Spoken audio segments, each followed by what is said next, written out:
മക്കളെ, work energy power ആ ചാപ്റ്ററിൽ ഇൻസ്റ്റന്റേനിയസ് പവറിനെ കുറിച്ചിട്ടുള്ള ഒരു ക്വസ്റ്റൻ ആണ്. കീം എക്സാമിന് ചോദിച്ചിട്ടുള്ളതാണ്. ക്വസ്റ്റ്യൻ നോക്കിക്കോ. If A body at rest undergoes one dimensional motion with constant acceleration, then the power delivered to it at the time t is proportional to. Power delivered എന്തിന് proportional ആവുന്ന? Power delivered ടൈമിന്റെ ടേംസിലാണ് ഇവിടെ ഉള്ളത്. Acceleration constant ആണെന്ന് ക്വസ്റ്റിൽ പ്രത്യേകം പറഞ്ഞു. Starting from റെസ്റ്റും ആണ്.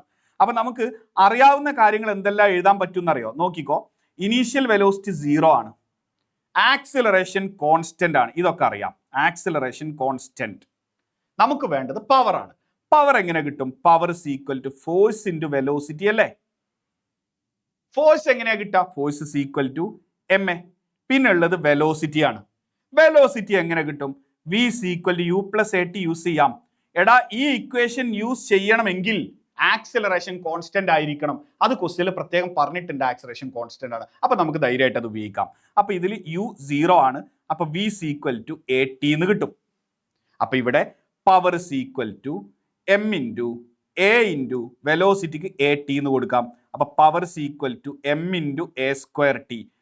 ക്വസ്റ്റ്യനിൽ പറഞ്ഞത് പ്രകാരം ആക്സിലറേഷൻ കോൺസ്റ്റന്റ് ആയിട്ട് എമ്മും എ സ്ക്വയറും കോൺസ്റ്റന്റ് ആയി. അപ്പൊ പവർ എന്തിന് പ്രൊപ്പോർഷണൽ ആയിരിക്കും? ടൈമിന് പ്രൊപ്പോർഷണൽ ആയിരിക്കും. ആൻസർ ഏതാ?